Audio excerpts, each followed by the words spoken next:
सामाजिक परिवर्तन का मतलब होता है जो समाज में विषमता फैला हो, जाति पाति, छुआछूत, भेदभाव, ऊंच नीच, इन तमाम खाई को जिन्होंने बनाया, मनुवादी व्यवस्थाओं ने बनाया, उन तमाम व्यवस्थाओं को बराबर करने की वामसेक की उद्देश्य है। हमें अपने महापुरुषों के बताए हुए मार्ग पर चलने के लिए वामसेक प्रेरित करता है। आज से 2500 से 3000 वर्ष पहले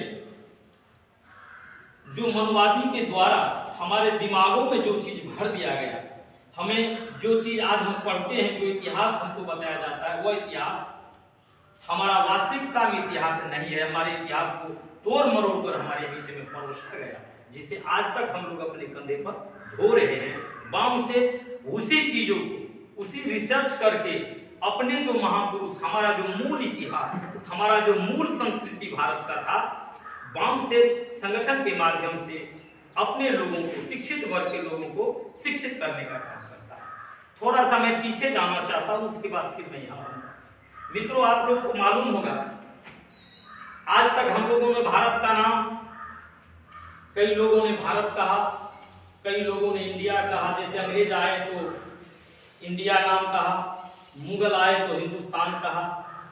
ये नाम हमारे देश का है, लेकिन अगर आप सर्च कीजिएगा तो भारत की जब इतिहास आप देखिएगा तो आपको पता चलेगा कि भारत देश सोने की चिड़िया द्रविड़ स्थान, हमारा देश का नाम ही द्रविड़ स्थान है। और आप कहिएगा कि पंडित जी ये कैसे आप कह रहे हैं, ये तो नई बात, हमने तो कभी सुना नहीं।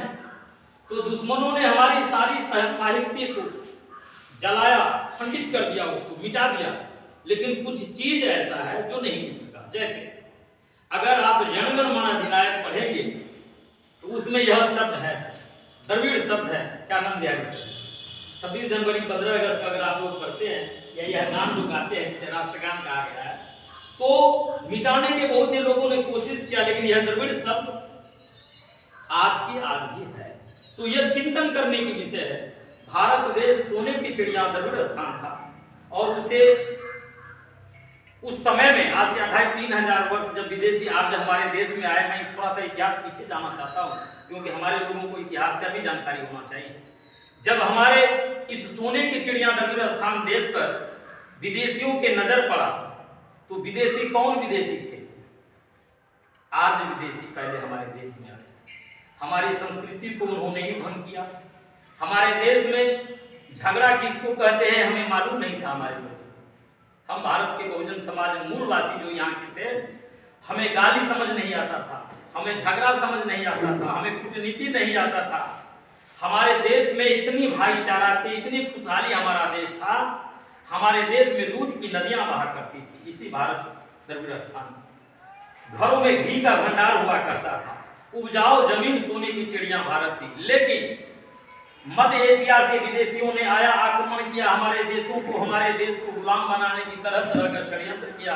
और आप लोग को मालूम होगा, आज आप लोग जब मोबाइल पर सर्च करेंगे सिंधु घाटी सभ्यता, हड़प्पा, मोहनजोदड़ो की जब कहानी पढ़िएगा तो आपको पता चलेगा जो हमारा देश किस तरह से लूटा गया।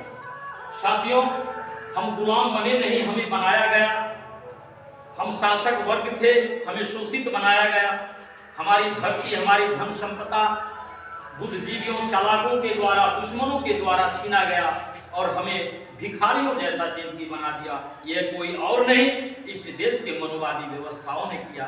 यहाँ के आक्रमणकारियों, विदेशी जो विदेश से जो आए आर्य समाज, उन्होंने ही हमारी धन धरती को छीना और हमारी सारी संपत्ति का नष्ट किया। और यहाँ तक वो अपनी संस्कृति हमारे ऊपर लादा और हमारी संस्कृति को नष्ट किया, जिसके चलते आज हम लोग एक उधार की जिंदगी जी रहे हैं। वामसेक के माध्यम से हमारे लोगों को उनकी इतिहास बताने का वामसेक काम करता है। और वामसेक के बारे में साथ ही बताया, मैं एक चीज और आप लोग को बताना चाहता हूं।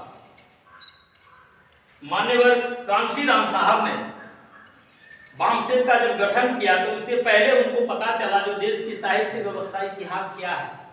उन्होंने इतिहास जानने के लिए अपने आप को शिक्षा के क्षेत्र में इतना मतलब पूर्ण रूप से समर्पित कर दिया, जो उनको लगा जो परम पूज्य बाबा साहब अम्बेडकर ने जो चीज भारत के संविधान में दिया, जो हमारे लिए मौलिक अधिकार दिए, और उनके बाद हमारा जो इतिहास विलुप्त हो गया, जैसे कि आप लोग को जानकारी मिलेगा नालंदा विश्वविद्यालय, तक्षशिला, ये तमाम चीज जो हमारे इतिहास थी उनको नष्ट किया गया हमें गुलाम बनाने के लिए।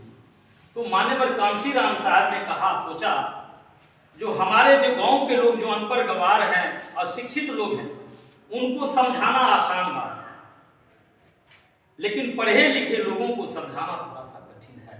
इसलिए बामसेप के माध्यम से हमारा एक ऐसा संगठन बनेगा जो हम सबसे पहले शिक्षित लोगों को ही अपने इतिहास के बारे में बताएं। जैसे कि हम कई मीटिंग में कहा करते थे और करते भी हैं, जो पढ़े लिखे दो तरीके के होते हैं। मान्यवर साहब ने कहा जो शिक्षा हमारे समाज में दो तरह का होता है, एक शिक्षा होता है स्कूली शिक्षा, एक शिक्षा होता है सामाजिक शिक्षा। स्कूली शिक्षा से बड़े बड़े नौकर पैदा लेते हैं, बड़े बड़े नौकर बनते हैं, जैसे डीएम हुए, एसपी हुए, कमिश्नर हुए, इंजीनियर, वकील हुए, वगैरह वगैरह जितने भी हैं ये नौकर हुए स्कूली शिक्षा। और सामाजिक शिक्षा से हुक्मरान बनते हैं, यानी राजा बनते हैं, मालिक बनते हैं। ये मान्यवर साहब को सेट कर दिया और मान्यवर साहब ने अपने समाज को हुक्मरान बनाने के लिए डीएस4 और बामसेप का गठन किया। और उन्होंने सोचा